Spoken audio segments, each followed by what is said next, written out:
बिस्मिल्लाहिर्रहमानिर्रहीम। अस्सलाम वालेकुम। नूरुल आपकी खिदमत में हाजिर है। ब्रिगेडियर अख्तर सुबहान कहाँ हैं?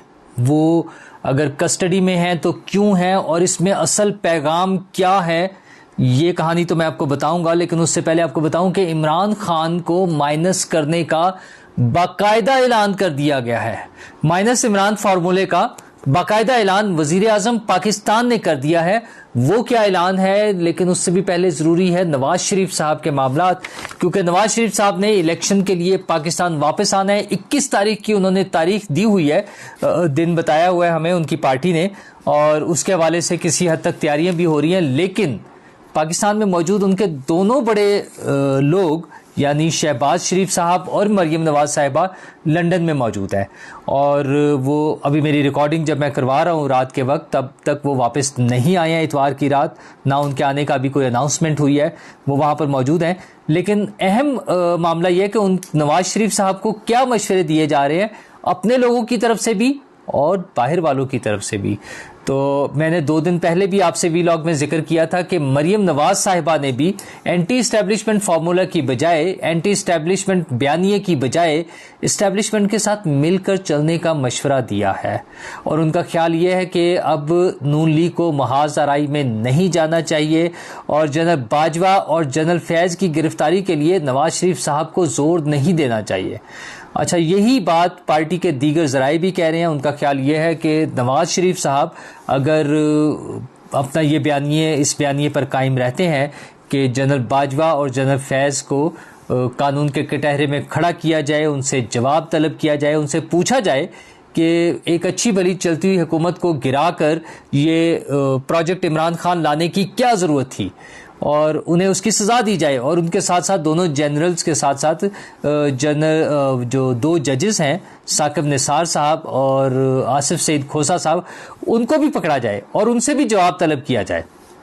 अच्छा, वैसे तो मियाँ साहब की सादगी देखें कि वो क्या चाहते हैं। वो शेर है ना कि मेरी सादगी देख मैं क्या चाहता हूँ, तो मियाँ साहब की सादगी देखें कि वो क्या चाहते हैं। थोड़ा सा मुश्किल काम है, और मियाँ साहब से ज़्यादा अच्छा किसको मालूम होगा कि ये कितना मुश्किल या कितना आसान काम है, क्योंकि अब जो रिपोर्ट्स आ रही हैं वो ये है कि उधर से तो साफ जवाब हो गया है दोनों के बारे में ही, जनरल फैज़ साहब के बारे में भी और जनरल बाजवा साहब के बारे में भी, कि सॉरी इन्हें कुछ नहीं कहा जाएगा। अगरचे मेरी रिपोर्ट अभी तक यही है कि जनरल फैज़ हमीद के बारे में ये मुमकिन है कि उनके खिलाफ कोई कार्रवाई हो जाए, क्योंकि वो उनकी इन्वॉल्वमेंट बहुत सारी चीज़ों में थी। वो सिर्फ नवाज शरीफ साहब के खिलाफ नहीं बल्कि और भी बहुत सारे इश्यूज़ में वो शामिल रहे हैं। तो उस वजह से जनरल फैज़ के खिलाफ कार्रवाई हो सकती है। लेकिन अगर नवाज शरीफ साहब डटे रहे कि नहीं जी जनरल बाजवा को भी पकड़ें और सारे जजेस को भी पकड़ें और सारा कुछ करते, फिर थोड़ा सा काम मुश्किल हो जाएगा। अच्छा, अपनी पार्टी ये कह रही है, मोहम्मद अली दुरानी साहब जो PML फंक्शन के जनरल सेक्रेटरी हैं, उन्होंने भी ये कहा है कि PTI की हुकूमत जो है वो ना मुहाज़राई चाहती है, ना टकराव चाहती है, बल्कि मसालेहत के साथ चलना चाहती है। तो अगर PTI की क़यादत जो है मसालेहत के साथ चलना चाह रही है, तो नवाज शरीफ साहब के लिए कन्फ्रंट्रेशन की पॉलिसी लेके चलना ज़्यादा मुश्किल हो जाएगा। अच्छा, और ख़ास तौर पर उस सूरत में जबकि शहबाज शरीफ साहब, उनके भाई, नवाज शरीफ साहब के छोटे भाई और साबिक वज़ीर आज़म पाकिस्तान, असम्बली के फ्लोर पे खड़ा होकर बाजवा साहब का शुक्रिया अदा करते रहे हैं। तो मियाँ साहब को उस वक्त भी सोचना चाहिए था और अपनी 16 माह की हुकूमत में इन दोनों जनरल्स के खिलाफ किसी कार्रवाई का कोई जो है ना मुनासिब सा आगाज़ कर देते, या कोई इशारा ही होता मौजूद कि हुकूमत उनके खिलाफ कोई कार्रवाई करना चाह रही है। तो मियाँ नवाज शरीफ साहब की पार्टी की हुकूमत यानी मुस्लिम लीग नून और PDM की जो मुश्तरका हुकूमत 16 माह चलती रही है, तकरीबन 1.5 साल तकरीबन चली है, उन्होंने ऐसी कोई कोशिश नहीं की कि वो इन जनरल्स के खिलाफ कोई कार्रवाई करेंगे। तो मौजूदा हुकूमत से उनका इस तरह की कोई एक्सपेक्टेशंस बड़ी मुश्किल हो जाएंगी। फिर सूरत हाल ये है कि हुकूमत की तरफ से तो बयानात आने शुरू हो गए हैं। वज़ीर आज़म ने भी बयान दिया है, वज़ीर आला ने भी बयान दिया है, वज़ीर इत्तलात ने भी बयान दिया है। अगरचे वो थोड़ा सा हिमायत भी कर रहे होते हैं वज़ीर इत्तलात नवाज शरीफ साहब की, लेकिन साथ ही उन्होंने ये भी कहा कि सर कानून और आइन के मुताबिक उनके साथ डील किया जाएगा। तो कानून और आइन के मुताबिक अगर डील किया गया तो नवाज शरीफ साहब को पाकिस्तान आकर पहले जेल जाना पड़ेगा, और नवाज शरीफ साहब और उनकी पार्टी विलिंग नहीं है, इस बात के लिए तैयार नहीं है कि नवाज शरीफ साहब को एक बार फिर जेल भेजा जाए। तो जब गिव एंड टेक होना है, जब मामलात एडजस्टमेंट होनी है चीज़ों की और मुफाहमत के ज़रिए होनी है, तो फिर बाकी चीज़ों में भी शायद मुफाहमत करनी पड़ेगी। लेकिन कुछ लोगों के लिए मुफाहमत के दरवाजे बंद हैं, और वो लोग हैं इमरान खान साहब और उनकी पार्टी के वो लोग जो जेलों में बंद हैं। उनके लिए मुफाहमत के दरवाजे कैसे बंद हैं, वो वज़ीर आज़म साहब का आज का बयान बड़ा ही वाज़ेह है, जिसमें उन्होंने माइनस इमरान खान फार्मूले की तस्दीक कर दी है, बल्कि बाकायदा ऐलान कर दिया है कि इमरान खान साहब अगले इलेक्शन में नहीं होंगे। मतलब वो जेल में हो, वो घर में हो, वो पाकिस्तान से बाहर हो, वो जहाँ मर्जी हो, वो इलेक्शन में और जो एक्टिव सियासत है उसमें नहीं शामिल होंगे। और उनका ये बयान बड़ी अहमियत का हामिल है, क्योंकि उन्होंने कहा है कि नवाज शरीफ साहब मेरे ज़हन में आ गए, क्योंकि हम इतनी सारी बातें नवाज शरीफ साहब के बारे में कर रहे थे। वज़ीर आज़म साहब जनाब अनवारुल हक काकड़ साहब ने बयान दिया है, उन्होंने कहा है कि इमरान खान साहब और जेलों में बंद लोगों के बगैर शफाफ और बेहतर इलेक्शन मुमकिन है। यानी बड़ा साफ सा जवाब है पीटीआई वालों को और इमरान खान साहब को कि हुजूर आपका अगले इलेक्शन में कोई रोल नहीं है, आप फारिग हैं, घर बैठे।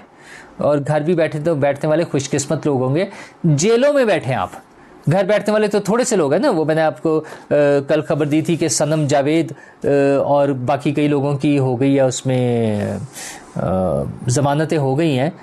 उसमें आलिया हमज़ा साहिबा भी हैं और बहुत से लोग हैं, 9-10 लोगों की ज़मानत हो गई है, और कोई 50 से ज़्यादा लोग हैं जिनकी ज़मानतें मुस्तरद हो गई हैं, मतलब उनकी ज़मानतें मंजूर नहीं की गई हैं।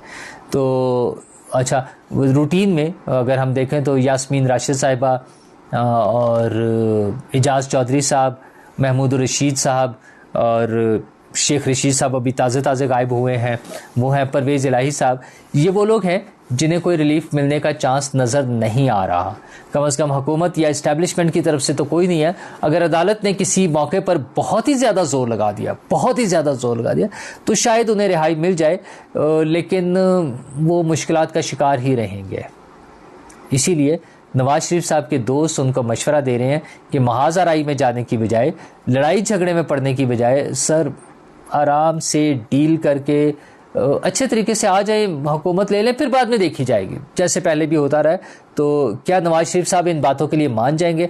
अगरचे बयानी के तश्कील के लिए जो कमेटी बनाई जा रही है, बल्कि बना दी गई है नून लीग में, उससे ये लगता है कि नवाज शरीफ साहब किसी हद तक मानने को तैयार हैं, लेकिन उन्हें ये डिसीजन जल्द करना पड़ेगा, क्योंकि यहाँ पर भी तो कुछ लोगों ने माइंड मेकअप करना है और कुछ फ़ैसले होने हैं, उसके मुताबिक चीज़ें आगे चलेंगी। तो मुझे लगता है कि नवाज शरीफ साहब जल्द ये फ़ैसला कर लेंगे। और आपको याद होगा मैंने 5 दिन पहले आपसे वीडियो में जिक्र किया था कि नवाज शरीफ साहब की अगली प्रेस कॉन्फ्रेंस या खिताब, कारकुनों से खिताब या प्रेस कॉन्फ्रेंस जो है, वो एक सही इंडिकेटर होगा कि नवाज शरीफ साहब किस रुख पे चलना चाह रहे हैं और उनकी पॉलिसी क्या है। नवाज शरीफ साहब की पॉलिसी तो पता चलेगी चंद दिनों के बाद, लेकिन इस्टेब्लिशमेंट की पॉलिसी बड़ी क्लियर है।